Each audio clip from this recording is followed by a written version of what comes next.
हाँ जी 9th class बेटा हुण तुसीं अभ्यास 7.2 ਦੇ थोड़े ਜਿਹੇ सवाल समझ लो। पहले सवाल 'ਚ ਕੀ ਹੈ बेटा एक सम दो भुजी त्रिभुज दिता है। सम दो भुजी ਦਾ मतलब जिस ਦੀਆਂ ਦੋ ਭੁਜਾਵਾਂ ਬਰਾਬਰ ਹੋਣ। ਇਹ 'ਚ ਦੇਖੋ ਦਿੱਤਾ ਕੀ ਹੋਇਆ ਦੋ ਭੁਜਾਵਾਂ ਬਰਾਬਰ ਹੈ AB ਤੇ AC ਬਰਾਬਰ ਦਿੱਤੀ ਹੈ ਤੇ ਜਿਹੜੇ ਇਹ ਹੈ ਨਾ BO ਤੇ CO ਇਹ ਨਾ ਕੋਣਾਂ ਦੇ ਕੋਣ B ਤੇ ਕੋਣ C ਦੇ ਸਮਦੁਭਾਜਕ ਦਿੱਤੇ ਹੈ। ठीक है जी समदुभाजक का मतलब जे समदुभाजक है तो ये वाला कोण तो ये वाला कोण बराबर है। इस कोण का नाम की है ABO तो इस कोण का नाम की है OBC। इस तरह जे CO इधर समदुभाजक है तो ये वाला कोण तो ये वाला कोण दोनों बराबर है। ठीक है जी हुण देखो पहले आपां दिता है लिख लेना सबूत देख लो बेटा। हुण त्रिभुज ABC विच AB ते AC बराबर है दो भुजावां बराबर हैं तो उन्होंने सन्मुख कोण भी की हो गए बराबर क्योंकि देखो सम दो भुजी त्रिभुज दियां बराबर भुजावां दे सन्मुख कोण बराबर होंदे हन। जे AB ते AC बराबर है तो AB दे सामने किहड़ा कोण है ये वाला है ना ACB तो AC दे सामने किहड़ा है ABC। ये दोनों कोण की हैं बराबर। जे दोनों कोण बराबर है तो उन्हां दा अद्ध भी बराबर होएगा। हुण दोनों पासे अद्ध कर देना है। हुण देखो ABC दा हाफ किहड़ा हो गया अद्ध इहदा हो गया ये वाला कोण ना इहदा नाम की है OBC ते इहदा अद्ध की हो गया OCB। ये कोण बराबर है। हुण जे ये दोनों ये वाले कोण बराबर है तो इन्हां दियां जे कोण बराबर है तो सन्मुख भुजावां भी बराबर होणगियां। बराबर कोणां दी सन्मुख भुजावां बराबर है। जे आपां OBC त्रिभुज देखिए कोण C दे सामने किहड़ी भुज है OB कोण B दे सामने OC तो ये दो भुजावां भी की होगी बराबर। सो साडा पहला पार्ट तो सिद्ध हो गया जिहड़ा आपां सिद्ध करना सी OB ते OC बराबर है। हुण आपां सिद्ध करना है कि AO कोण A नूं समदुभाजित करदी है। AO आपां नूं सिद्ध करना है कि समदुभाजित कर रही है कोण A नूं। कहण दा मतलब सानूं A वाला कोण इहदा नाम की है BAO ते A वाला कोण CAO ये दोनों बराबर सिद्ध करने। ये बराबर कदों होणगे जदों ये दोनों त्रिभुजां सरबंगसम होणगियां। ਜਿਹੜੀਆਂ ਆਪਾਂ येलो शेड किया ना ये दोनों त्रिभुजां ਆਪਾਂ ਨੂੰ ਸਰਬੰਗਸਮ करनी है। इस त्रिभुज का नाम की है OAB तो इस त्रिभुज का नाम की है OAC। इन्हां दोनों त्रिभुजां 'च आपां नूं तीन चीज़ां बराबर करनी है। हुण आपां देखते हैं की बराबर है। ये तो बेटा तुहानूं पता ही है दिता ही होया AB ते AC बराबर है। एक चीज़ हो गई भुजावां बराबर है। दूजा देखो OA दोनों त्रिभुजां 'च आ रही है ये सांझी भुजा होगी। ठीक है जी तीजा की है कि ये दोनों कोण बराबर दिते हैं सिद्ध किते हैं आपां ने क्योंकि ये B ते C बराबर सी इन्हां दे अद्ध भी बराबर सी ते ये हेठले कोण भी बराबर है तो ये उपर वाले इन्हां दे हाफ जिहड़े हैं ये भी की हैं बराबर।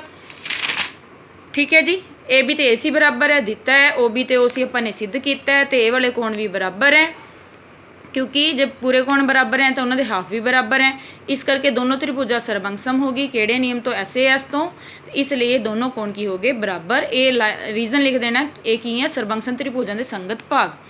नैक्सट सवाल देखो बेटा ये भी इंपोर्टेंट सवाल है। इच की है कि त्रिभुज ABC विच AD जिहड़ा है ना BC दा लंब समदुभाजक दिता है। इट मीनस ये लंब भी है मतलब ये कोण दो 90 डिग्री दे भी हैं समदुभाजक भी है मतलब BC नूं समदुभाजित भी कर रहा है दो बराबर हिस्से कर रहा है। कहने का मतलब BD ते DC भी बराबर है तो आपां ने सिद्ध की करना है AB ते AC नूं बराबर सिद्ध करना है। उही गल बेटा इन दोनों त्रिभुजां नूं सरबंगसम करना पैना है। दोनों त्रिभुजां दे नाम लिख लो इहदा नाम है ABD इहदा नाम है ACD। हुण देखो BD ते DC बराबर है ये दिता है ना समदुभाजक दिता है। हुण देखो AD जिहड़ी है इस त्रिभुज च भी आ रही है इस च भी आ रही है सांझी भुजा होगी। हुण ये दोनों कोण 90-90 दे हैं ADB ते ADC। ठीक है जी तीन चीज़ां बराबर लभ गई दोनों त्रिभुजां हो गई सरबंगसम। नियम किहड़ा हो गया बेटा SAS RHS इस करके नहीं लगाया क्योंकि कर्ण बराबर नहीं दिता सी इस करके SAS नियम लगाया। हुण जे ये दोनों सरबंगसम होगी तो AB ते AC बराबर होगी क्यों क्योंकि सरबंगसम त्रिभुजां दे संगत भाग है।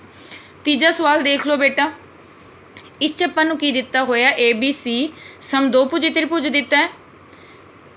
ठीक है जी मतलब AB ते AC ये की है बराबर। उस तो बाद BE ते CF समान भुजावां AC ते AB ते खिंचे गए शिखर लंब हन।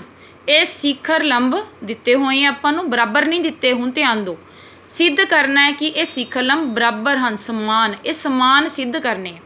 देखो ये बराबर कदों होणगे जदों इन्हां राहीं जिहड़ियां त्रिभुजां दर्शाईयां गईयां हन ये की होणगियां सरबंगसम होणगियां। हुण ये दोनों त्रिभुजां 'च आपां ने तीन चीज़ां बराबर लभणी है। ठीक है जी हुण त्रिभुज BFC ते BEC विच ठीक है जी। त्रिभुजां बेटा देखो तुहानूं समझ आ गई, ये थोड़ी जी हाईलाइट कर लेंदे। ए तां त्रिभुज होगी BFC ते BEC किहड़ी है, ए वाली, ये BEC है। ठीक है, ये वालियां त्रिभुजां आपां ने सरबंगसम सिद्ध करनी है। इन्हां च 3 चीज़ां बराबर लभनी है। देखो एक तो आपां नूं दिता ही होया कि शिखर लंब है, शिखर लंब है तो ये कोण 90-90 दे हो गए, एक चीज़ हो गई। दूजी चीज़ आपां नूं देखो की है कि BC भुज है वो BFC च भी आ रही है, BEC च भी आ रही है, पूरी पूरी आ रही है। देखो ये की होगी सांझी भुजा। तीजी चीज़ क्योंकि ये समदोभुजी त्रिभुज है, AB ते AC बराबर है, तो बराबर भुजावां दे सन्मुख कोण की होंदे हैं, बराबर। AB दे सामने किहड़ा कोण आ गया, C, तो AC दे सामने किहड़ा कोण आ गया, B। ये 2 कोण बराबर हो गए। हुण 3 चीज़ां बराबर लभ गईयां। BC ते BC सांझी होगी, कोण B ते कोण C हुणे मैं समझाया है। त्रिभुज ABC विच AB ते AC बराबर है, इसलिए कोण B ते कोण C बराबर हो गए। ठीक है, BFC ते BEC 90 डिग्री के बराबर हो गए। 3 चीज़ां बराबर हो गई तो दोनों त्रिभुजां हो गई सरबंगसम। नियम देखो किहड़ा है, ये भुजा है, भुजा दा S, ये कौन है A, ये भी कौन है A, तो नियम किहड़ा हो गया ASA। ASA नियम तो सरबंगसम है।